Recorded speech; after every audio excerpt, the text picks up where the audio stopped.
Two men, standing on different beliefs, settle their dispute as warriors on the boxing ring. General Nicolas Torre versus Sebastian Duterte, coming up next. So, heto na mga idol, laban ni General Torre at saka ni Baste Duterte. Tail of the tape muna mga idol. Advantage sa height at reach itong si Baste mga idol over the PNP chief. So 6 rounds of boxing lang mga idol, amateur fight dito sa loob ng Rizal Arena po mga idol. Baste Duterte kalaban si PNP chief Nicolas Torre. Sino kaya magwawagi mga idol sa grabeng bangayan nila sa social media mga idol? Heto na, papasok na sa ring, walking na itong si General Nicolas Torre from Camp Crame, Pilipinas mga idol. First professional bout nitong si General Torre mga idol at 55 years old.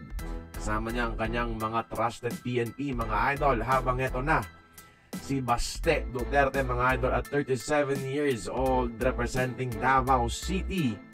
Ito na rin siya mga idol kasama ang kanyang mga bodyguards.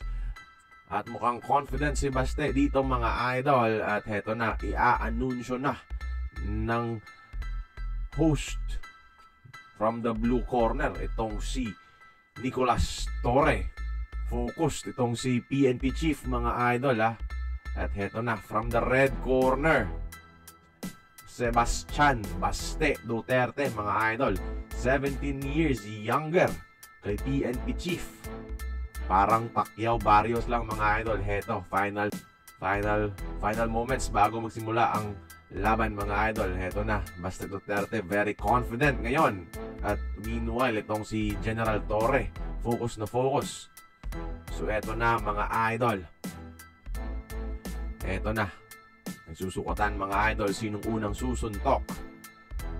Eto na, General Torre unang sumuntok mga idol. Baste on his guards muna ngayon mga idol ha. Nagsusukatan pa sila mga idol. Nice job from Baste. Another job mula kay Baste mga idol, pero di nakapasok. Nice. Eto na mga idol, wala pa rin tumatama sa kanila mga idol. Ang ganda ng ilag ni General Torre. Eto si Baste, pilit ninatake, sumubok sa katawan, pero nabablock mga idol. Eto na, blocking na ngayon. Nice counter. Ang ganda ng counter na General Torre idol ha. Eto, nakatama ulit mga idol si General Torre. Anong gagawin ni Baste dito? Baste being more cautious mga idol at this point. Nakailag, naka-counter ulit itong si General Torre mga idol ha. As we all know, he is a member of the PNP boxing team mga idol noong kabataan niya. So experience-wise, meron talagang ibubuga itong si General Torre.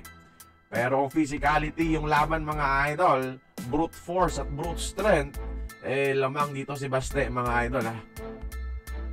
At so far, ito yung pinapakita ni General Torre ha. Siya so far yung aggressor sa laban ha.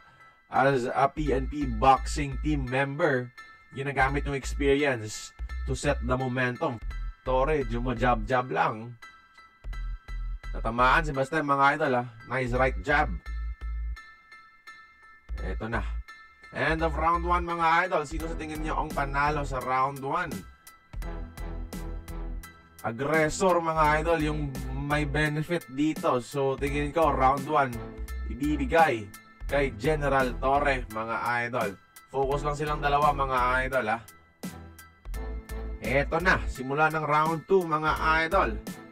Aggressive sa round 1 itong si Torre ha. Habang cautious naman yung approach dito ni Baste, looking for that counter. Nice counter, at heto yung counter na inabangan natin kay Baste mga idol ha.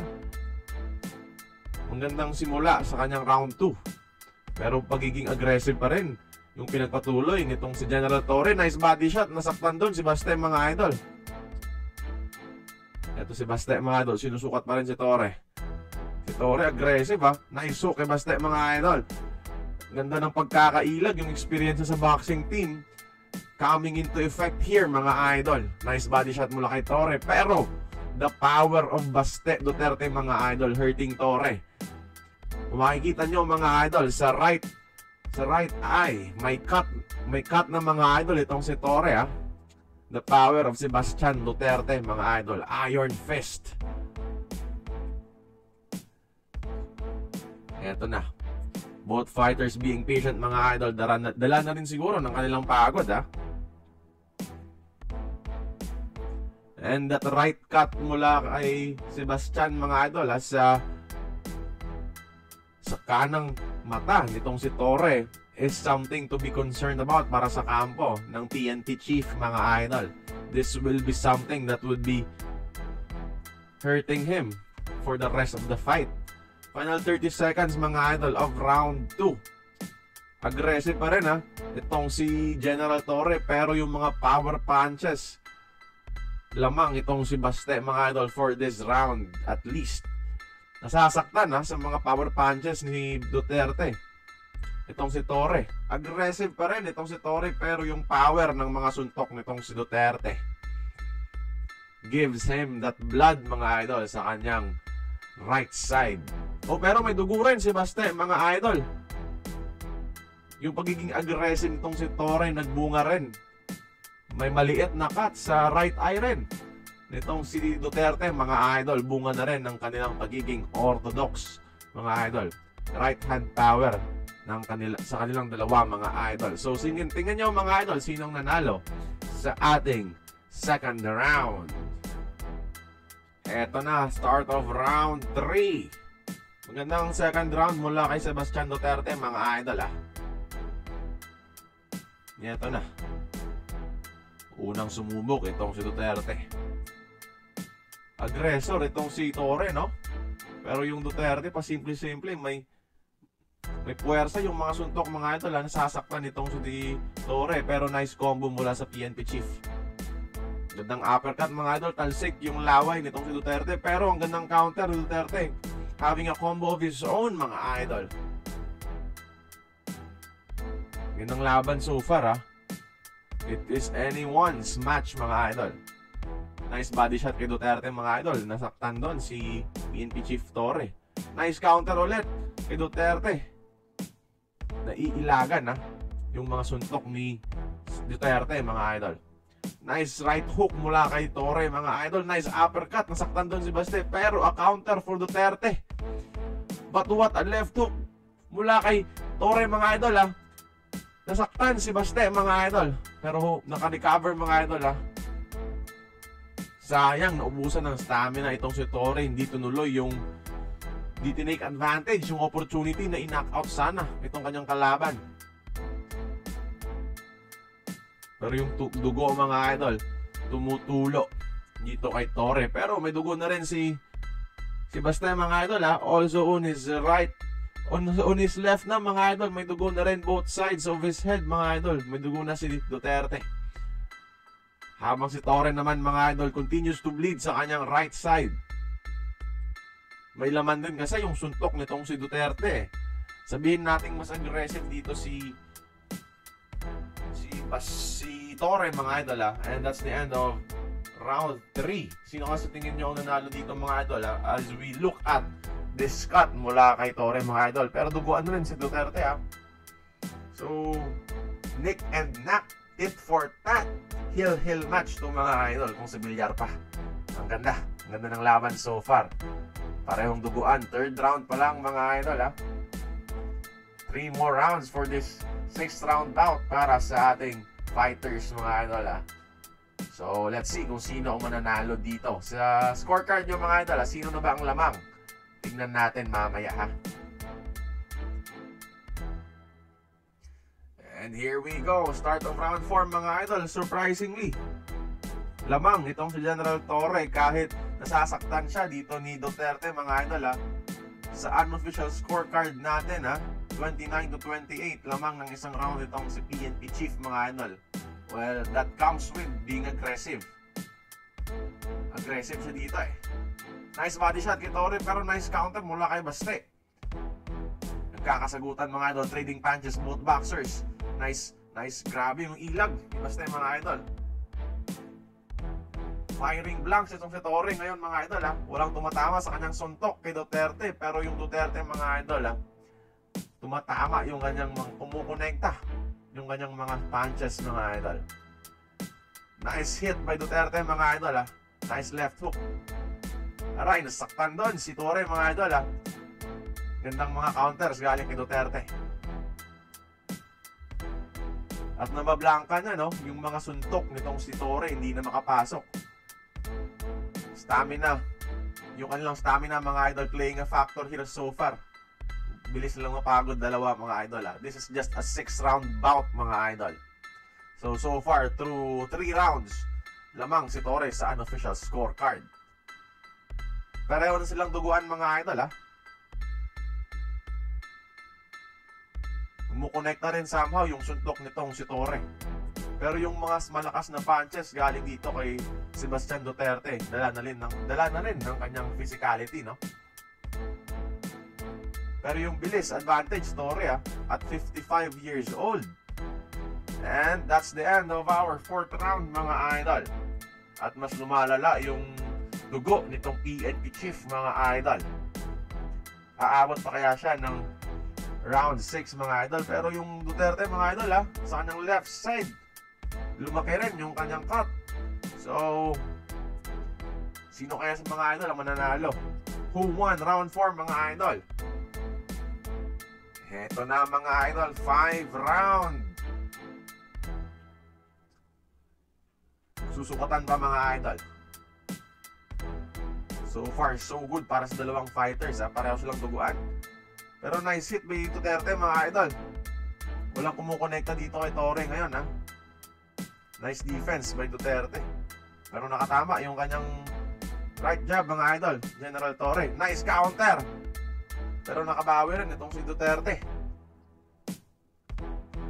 Yung laban ngayon mga idol nagiging game of counters na lang sa latter rounds dito Factor din yung stamina nila Si PNP Chief at saka si Vice Mayor, acting City Mayor ng Davao ngayon na si Baste Duterte. Parehong pagod mga idol. Hindi na nakakakonekta yung dalawa. Pero pasugod si Torre, no?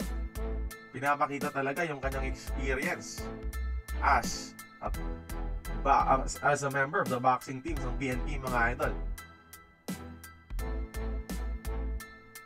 Pero di niya rin talaga ma-penetrate yung defense nitong si Duterte, no?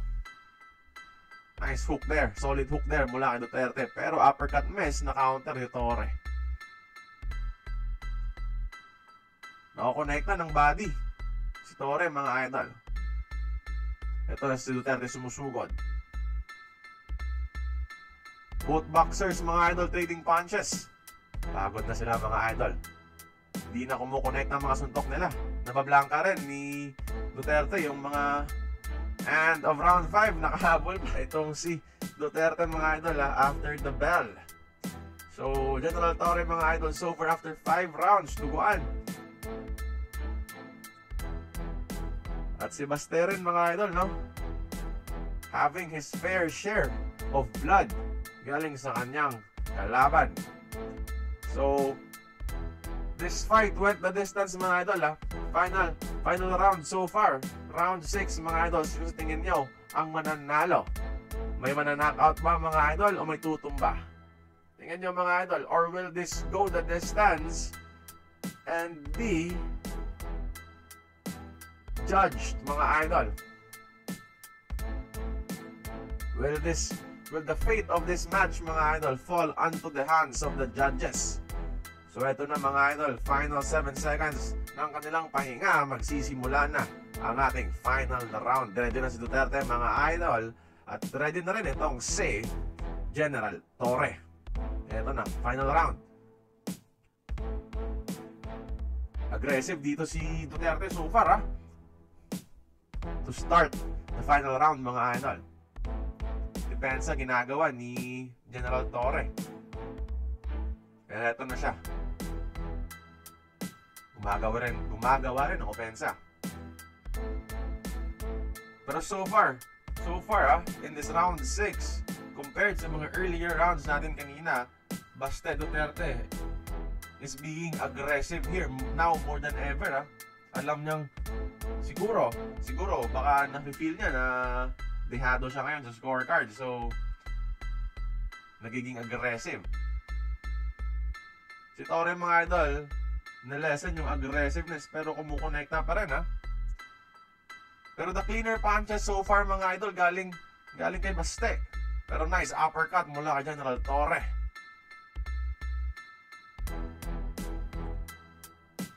Final minute of the match, mga idol.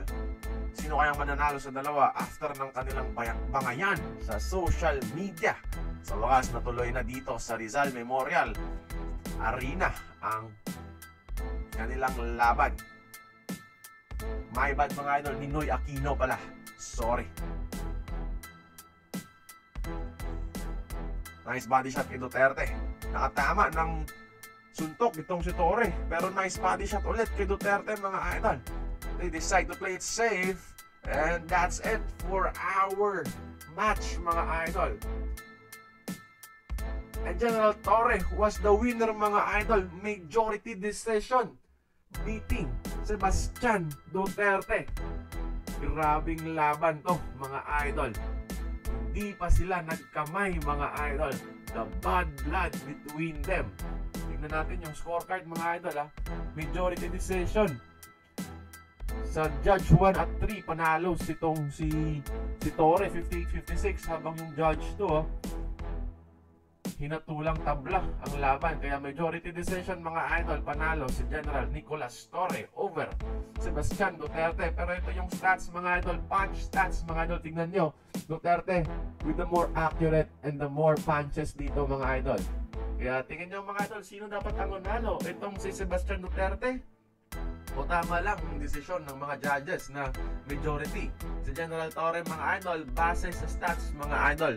Kayo nang bahalang humusga sa ating comment section.